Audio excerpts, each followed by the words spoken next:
Congratulations.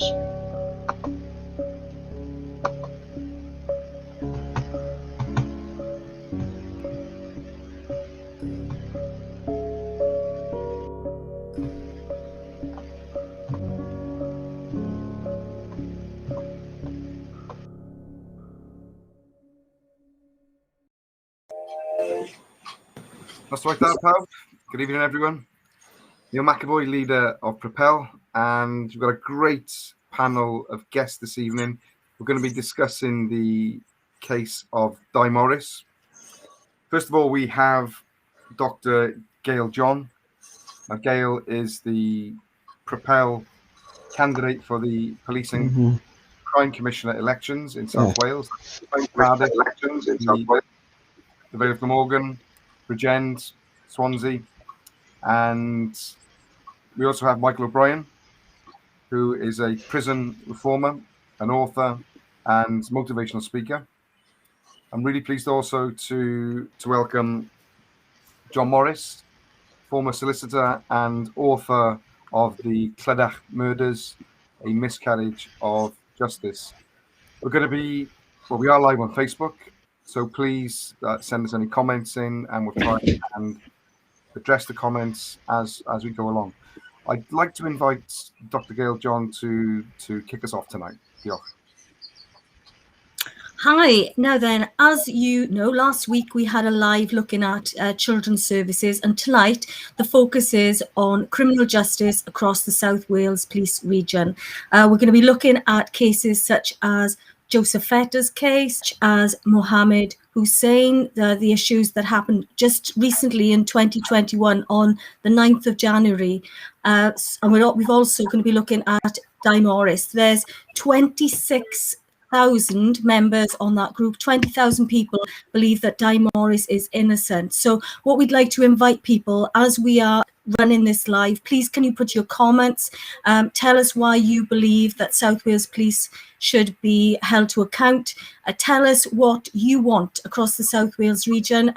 We're looking at and listening to experts such as Michael O'Brien and John Morris, who've been doing research for decades. Mike, how long have you been researching miscarriages of justice?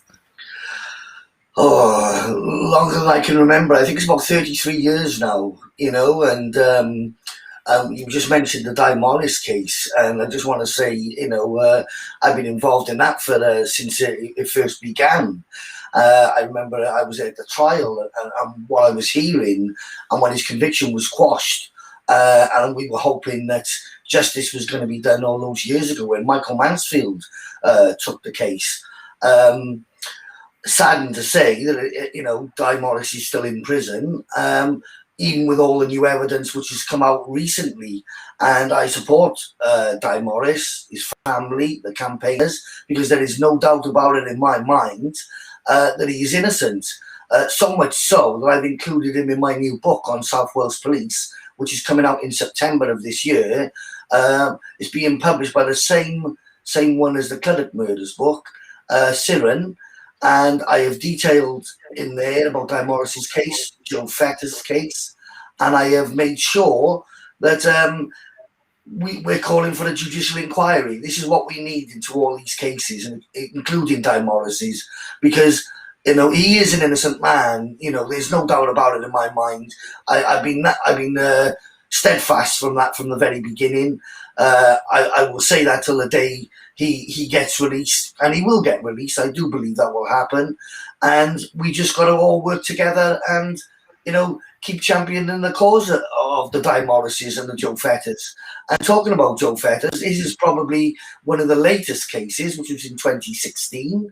I've mentioned Joe's case in my book, and there's another 14 other cases which I've mentioned in my book. So yeah, we're certainly going to be putting the pressure on South Wales Police, because we need accountability, of which we haven't had for the last 33 years. 100%. I mean, I looked at Joe Fetter's documents, and the discrepancies within the police documents is absolutely horrendous. It's amazing how he ended up actually even going to court. Do you agree, Mike? I don't know how he was even charged, let alone found guilty. I mean, I looked at the case with his father, and we pointed out so many significant things which should have happened. I mean, the defense lawyers were awful. It's as simple as that. And this is what I'm finding time and time again in my research, that the trial lawyers seem to be wishy-washy and doesn't want to challenge when it comes to the police and things like that. Now, in Joe's case, he was suffering from post-traumatic stress disorder. He should have had an appropriate adult there for the starters. So that means any statements he gave while he didn't have an appropriate adult would be inadmissible under the Police and Criminal Evidence Act 1984. It's as simple as that. And I'm sure John will concur with me on the PACE Act, that it's quite clear. If somebody is vulnerable, you're entitled to that person to be present. And anything after that, he could have confessed to killing his mother. But the fact remains, if you abuse the procedures like they have, then you've got to throw the evidence out. And they should have thrown these statements out. They should have called one of a couple of witnesses I know in that particular case, a taxi driver who saw the cars going along that road, and they said it wasn't Joe. So why haven't the Court of Appeal and the CCRC taken this case back on? And hopefully, when my book comes out, we'll make some representations to the CCRC and hopefully get it back to the Court of Appeal, because that's where Joe's case belongs. Yes, because some of the people that came forward admitted being bribed or having bribes who were on drug charges themselves, and they ended up doing deals. So there's this evidence as well that has come forward, and I can't understand why this wasn't taken on board. I mean, evidence of drug deals, why weren't these addressed? Because you've got Joe Fetter. I mean, I went to see him in prison when he was in Park Prison, and it's unbelievable how he was given 7 years. He had a larger sentence than the person who actually hit the car. Well, the person called Alton, I remember that. I know the case really well, and I mean, yeah. Alton should have been called as a witness. He actually stated in his statement he did not know Joe Fetter.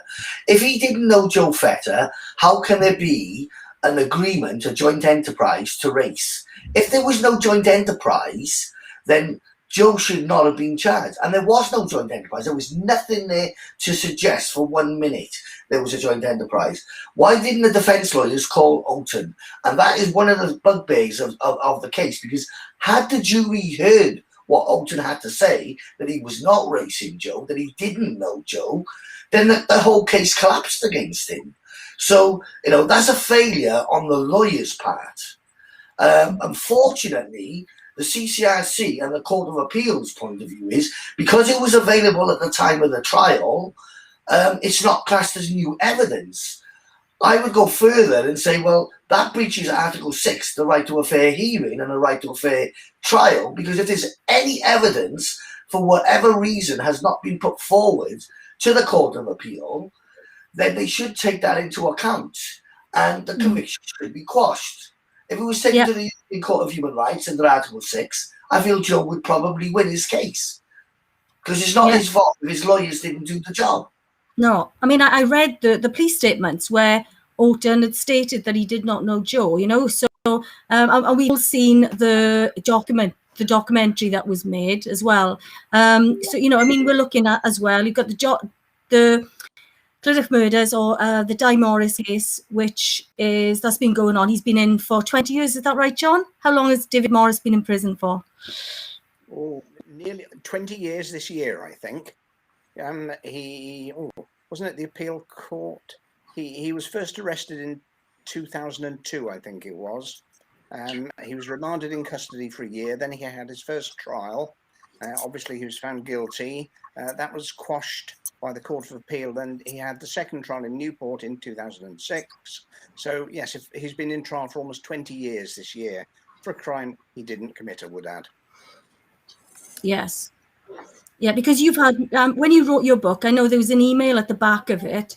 I mean, how many people have got in touch with you since you've written the book? I've got over 1,000 reviews on Amazon.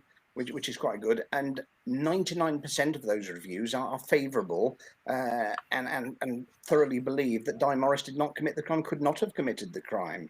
The number of people that have written to me probably exceed 200 or 300. And those are people that actually have something to say about the crime. There are a few of them that just wrote in to say they agreed with the findings in my book, but a number of them wrote in with very important evidence. Now, you may remember that last year there was a BBC documentary. Well, that came about because I gave a number of those emails to, was it Wayne Phillips? I can't remember his name now, of the BBC, and I think that formed the basis of the investigation. And of course, when he investigated further by going down to see Brian Thornton in Winchester, he discovered a lot of other information, and at that point it became even more clear, if it wasn't already, that Di Morris was innocent of the crimes. There was one particular point which concerned me greatly, and I think it was the day after the murders had been discovered that the Chief Investigating Officer, Martin Lloyd Evans, said that Mandy Power had returned home at 12:30, midnight. Now, Di Morris was known to have left the pub in Wyncaigurwin at 11:30, so he would have arrived there at 11:45. But the BBC discovered that, in fact, Mandy Power and her family had returned home at 11:48. So in 3 minutes, Di Morris would have to have got himself into the house. He didn't possess a key, so far as we're aware. He had to have found the fiberglass covered metal pole, which I understand from Louise Pugh was hidden under a garden shed. He would have had to have gone upstairs to the first floor where Doris Dawson was lying in bed, entered her bedroom, beaten her to death, broken an overhead light bulb, causing the lights to fuse, gone out of the bedroom, gone into the second bedroom, found a chair, but with the television set on it. He lifted the television set off the chair, put it on the bed, took the chair downstairs, mended the fuse, and then waited for Mandy and the children to come home. All this was apparently done in 3 minutes. Now, exercising a modicum of common sense, that could not possibly have happened in 3 minutes. And it would have become evident to the police very quickly that it wasn't 3 minutes, and it wasn't 12:30 when she came home. It would have been obvious very, very early on that Mandy Power and her daughter 7:48. But throughout 2 trials, they did nothing to dispel the notion that Mandy Power had arrived home at 11:30, not giving Di Morris adequate time to have committed the crime. And it simply not possible in the 3 minutes that he had to have done all that. A number of other so John, when you when you started writing the book and doing your research, how far in to the research did you realise that Di Morris was innocent? Because when you first started looking, you weren't quite sure, were you? Or did you have in your mind? I was sure. We'd had so many conversations about it, as everybody in Swansea does. Pubs, clubs everywhere, people would be talking about Di Morris, did he, didn't he, and analysing the evidence, pulling it apart. And I was fairly convinced, yes, he had committed the murders. Why hadn't he? Or why had he? Because two juries, both independently, found him guilty of the crime. But when I started investigating and looking at the paperwork, it fairly quickly became clear that not only had he not committed the crime, but he couldn't have committed the crime. I have a friend who is a forensic investigator, and I showed her the paperwork as well. And she told me, as you know, that in a crime of this brutality, trace evidence must be left behind. But according to the police, there was no trace evidence left behind, which led them to suspect Di Morris, which is absolutely incredible. It flies in the face of common sense. It's just not possible. There were two points about that. There was the fiberglass covered metal pole that they did not completely test for fingerprints in the middle, where it probably would have been held. And there was the glove that was covered in blood, where they did not try to take DNA evidence from inside the glove. Now, if you consider that the murderer had worn the glove when committing the crime, that is undoubtedly where DNA evidence would be found. And yet they didn't test that. Why not? Probably because they didn't want to find it, I have to say. They possibly knew who was guilty and went after an easy target, and that was Di Morris. What I find really concerning as well about the Feta case and also the Morris case, aside from the verdicts, is the way the witnesses have been treated. And in both cases, witnesses allege they've been intimidated by the police, they've been visited by the police. In the Feta case, I was told the threats had been made. And when I've spoken to people involved in the Morris campaign, they've said the same.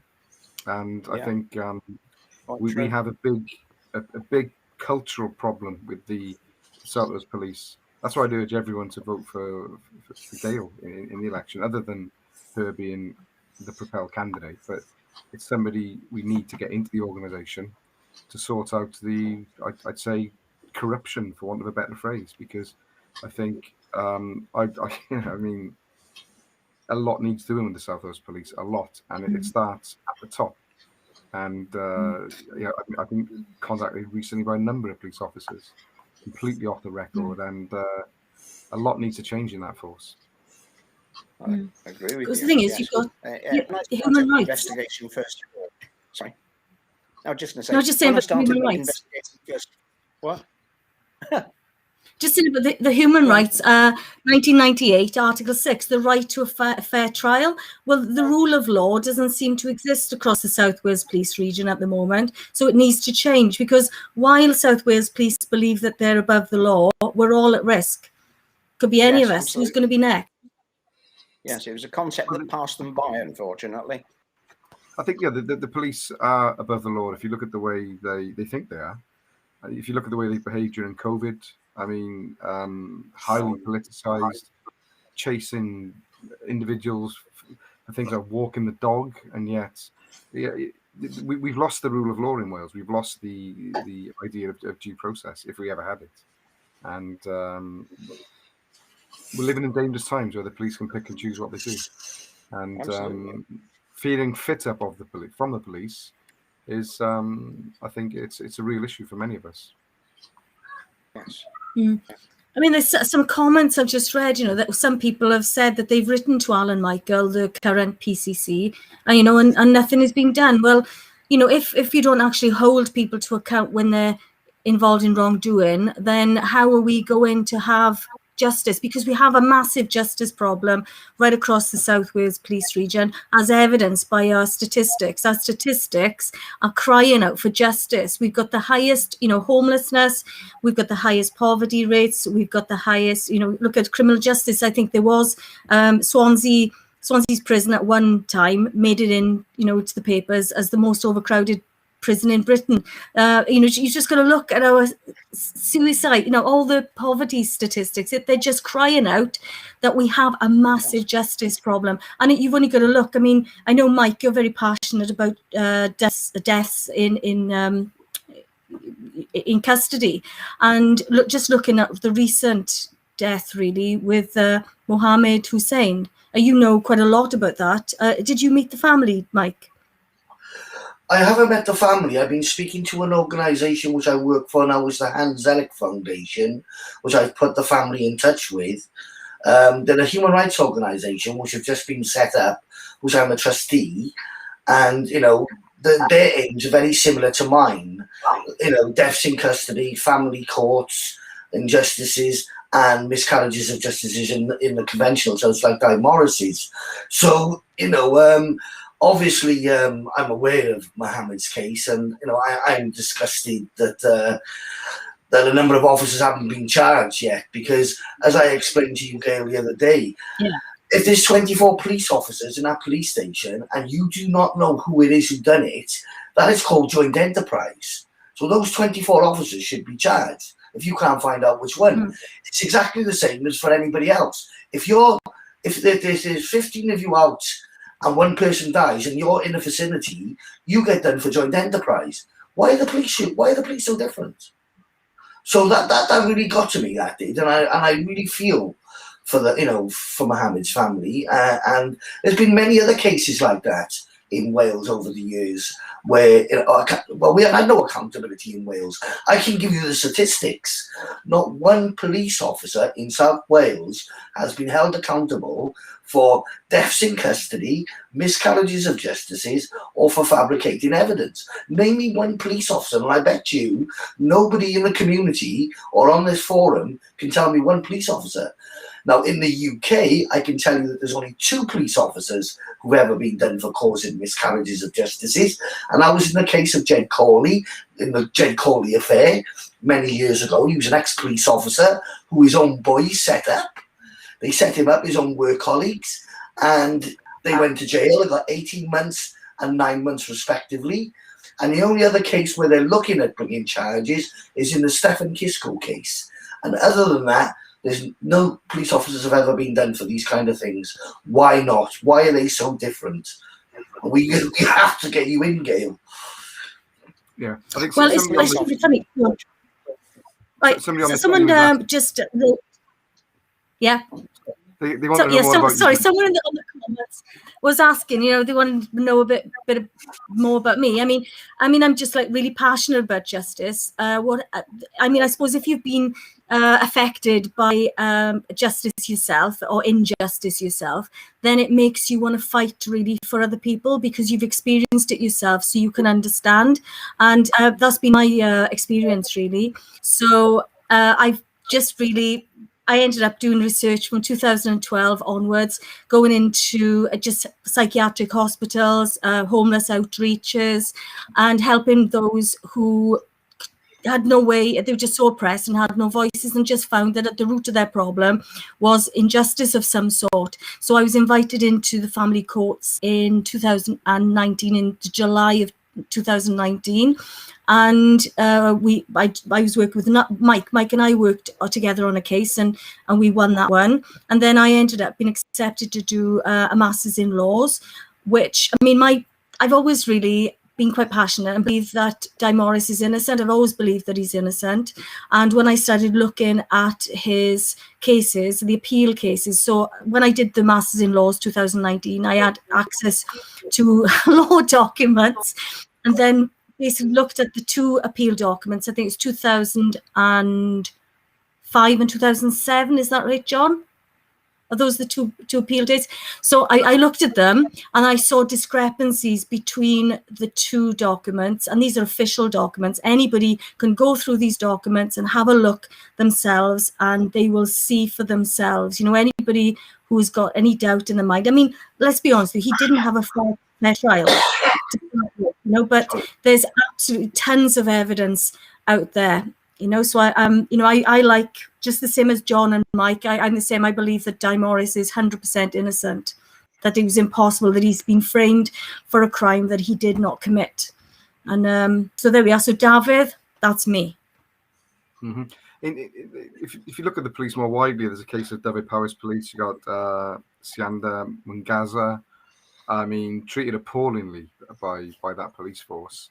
Found guilty. She's in prison right now, and she was being racially abused, according to witnesses, and that's one aspect of the crime that they didn't look at. And the poor girl had I think she's 4'10" and was set upon by a number of adults, and allegedly, and had things like a foot mark on her face, which the mother actually made sure the photographs were taken off that. And what really disturbs me, and this is the reason why we put forward the idea of a public services investigator who will be elected in terms of a Propel policy for accountability in public services, the Public Services Accountability Act.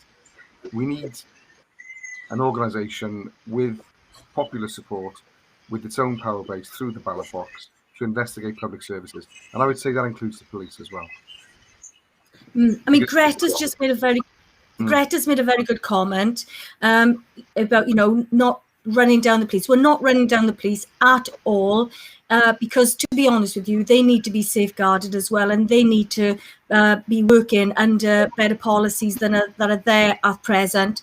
I partook in a police hustings, where some of the questions just illustrated really that the police are working under and for purpose systems, which would then put them at risk, because the University of Cambridge has come up with some research to show that 16% of police officers are suffering with post-traumatic stress disorder or complex post-traumatic stress disorder, and something like 62%, I believe, 60% of police officers are exposed to that because the processes are not put in place to enable them to process what they see. So, I mean, we're not here to run down anyone. We're just here to safeguard all of society, those who are just the public, plus the police officers as well, because I'm sure there are police officers that want to be working in an organisation that follows the national police standards.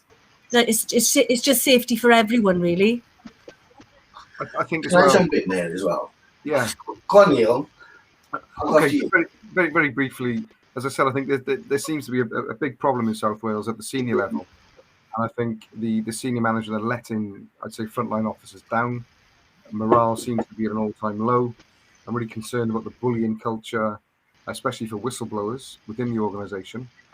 And as I said, a lot needs to change, and I think we have to achieve that through the ballot box. Mike? Yeah, well, what I'd like to say, I don't know whether anybody's been watching the news this week, right? Miscarriages of justice are still on the agenda with South Wales Police. Now, I agree that we can't be just saying all the police are bad. We can't be going, hammer and tongs at them, because we know that there are some good officers out there. I do understand that, and I don't want to bash police for the sake of bashing police.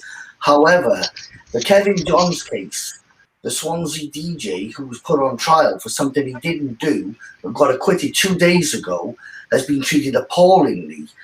I would like to know why these cases are still slipping through the net when the CPS have had every opportunity to look at the evidence against Kevin John, and there was no evidence. There was one person's word against another. And when you've got evidence like that, it is dangerous. There has to be corroborating evidence. And I've set up a petition to bring back those corroborating evidence to protect the innocent. And Kevin Johns this week, I've asked Swansea Sound whether they were going to take him back and whether he was going to get his job back. And I had a resounding no from them. That cannot be right. That cannot be right at all, that an innocent man should lose his livelihood.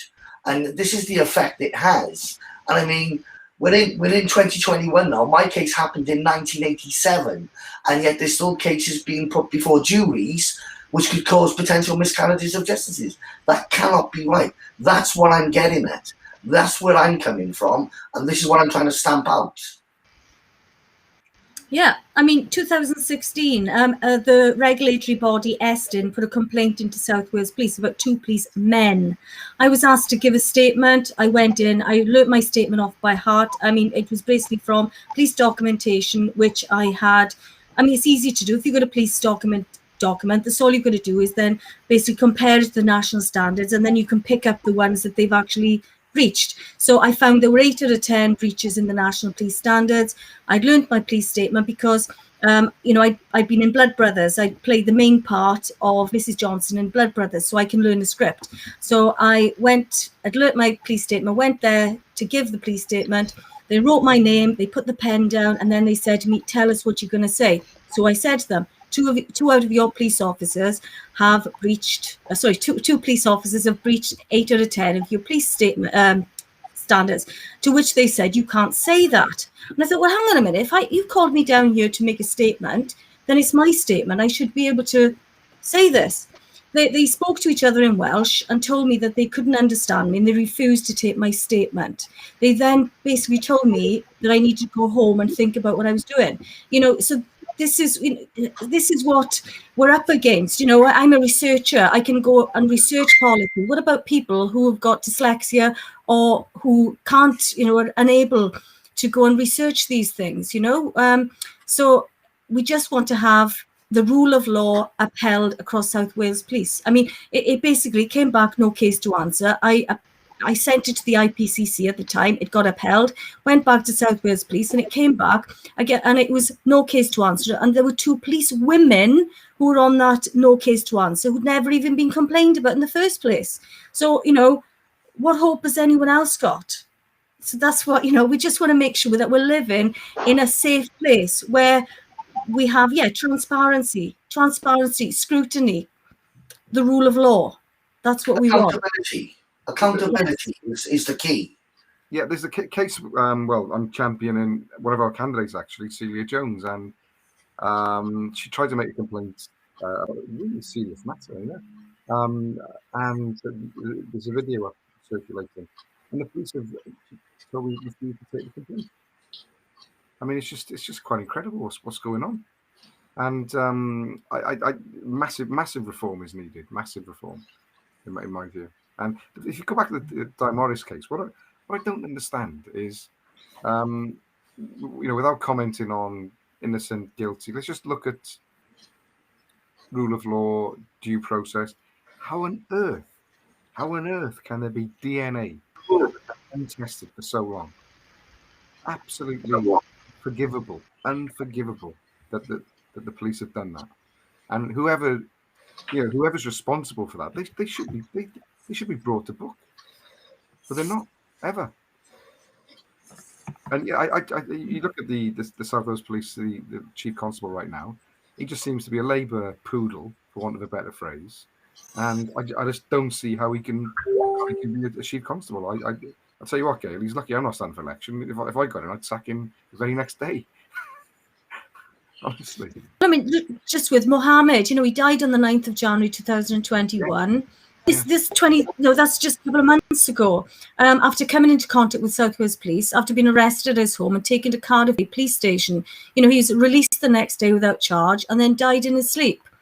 So, it appears that a statement then was put out stating that there was no wrongdoing. However, that was before any investigation has taken place. So, I know a statement has come out from the Bhutan community saying that it was subsequently proven to be factually incorrect. So this is what we're dealing with at the moment. Yeah, and you've got the police as well, hand in hand with the BBC on matters, and they'll send the BBC inappropriate press releases, in my view. That happened to me on one occasion last year, and it was 2019 actually.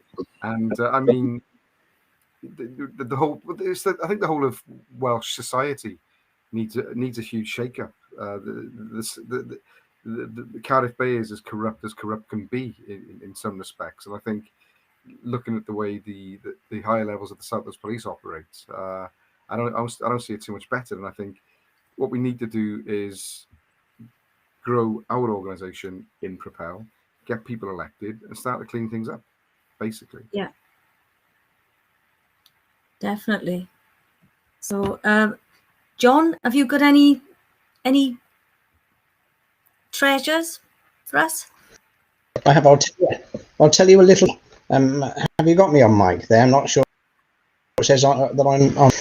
When I started my investigation, as I told you, I didn't not guilty.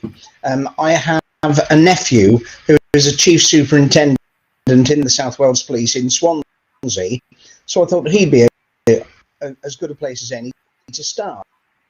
I'd always gone on very well together, and I always got on very well with family, and so I rang him, and I told him what it was about. Said I was looking into the Di Morris affair, and any chance we could have a chat about it. He said yes, no problem at all. He says the only thing is I'm up a ladder and I'll call you as soon as I get down. Well, that was about 10 years ago, and I'm still waiting to call me back. Neither he nor his family have spoken ever again. And just because I mentioned Di Morris, that's the way that the police hang together, I suppose, isn't it? But true. Yeah. Yeah. Only one or two to me in my investigation. Usually, correspondence went unanswered. It's very, very difficult to get information out of any two police officers that don't want to be known. Give a list. So there are some places out there that are decent, law-abiding seekers of criminal. But most of them, I have to say, most of them probably aren't, and most of them stick together like glue. Sad but true. That's my experience anyway. I've been speaking to officers recently as well who have tried to highlight wrongdoing from their perspective in the force, and it seems that it's those that have been driven out.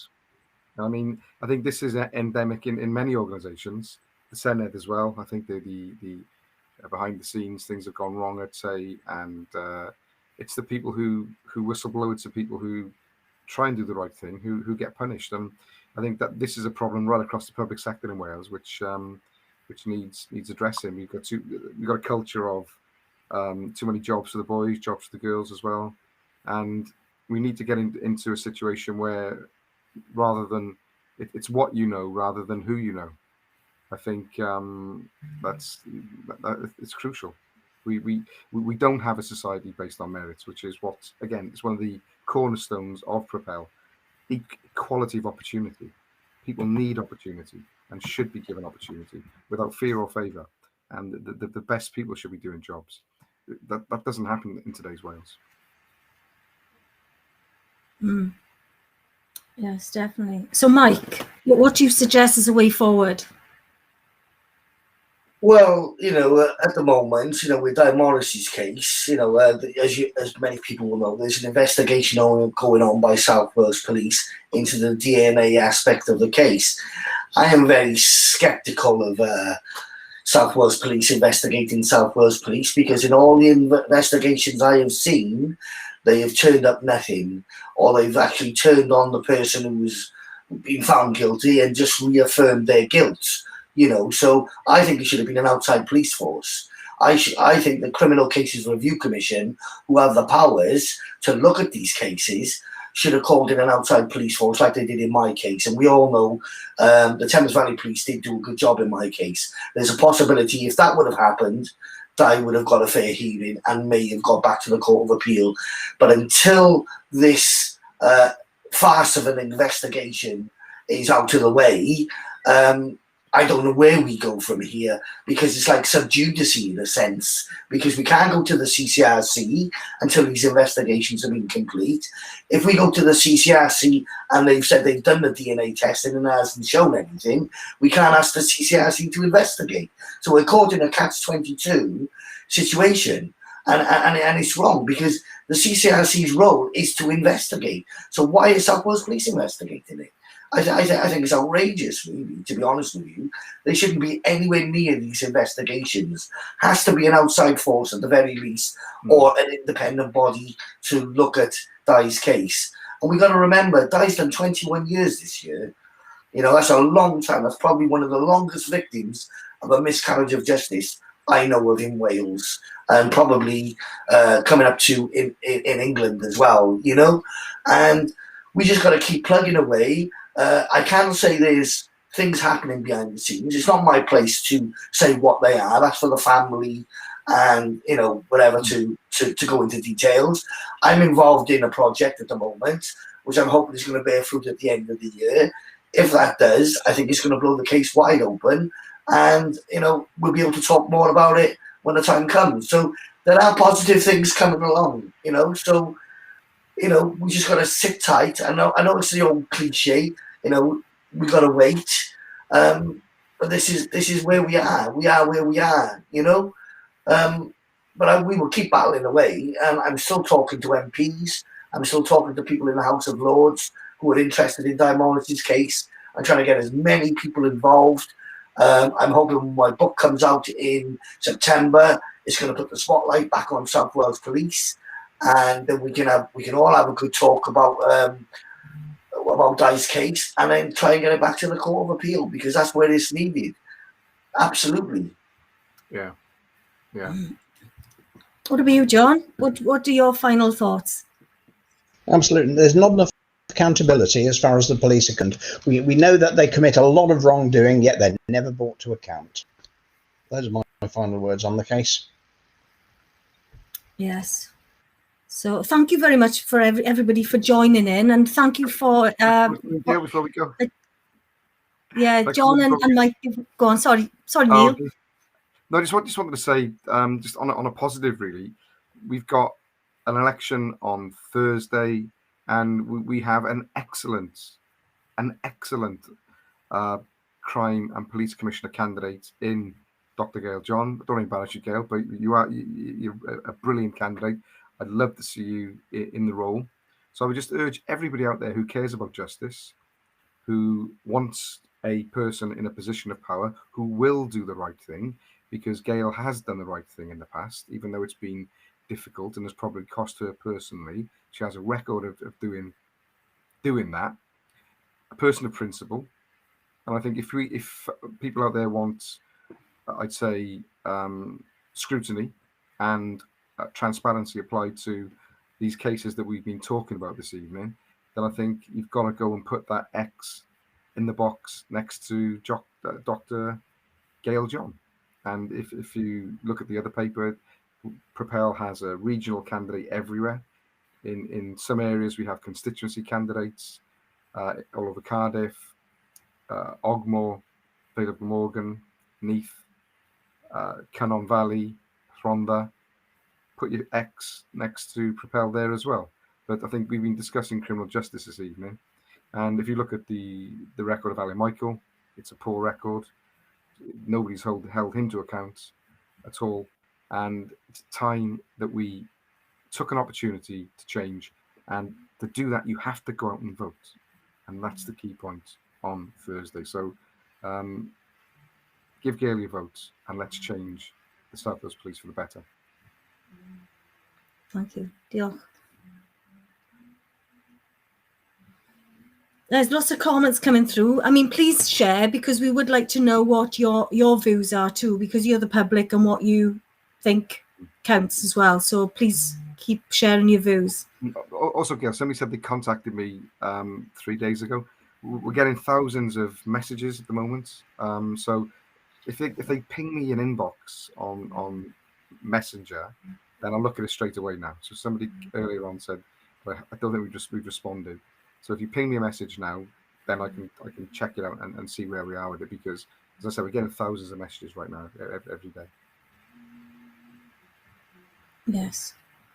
So thank you very much. We nearly done an hour. Diolch yn fawr. Vote Propel.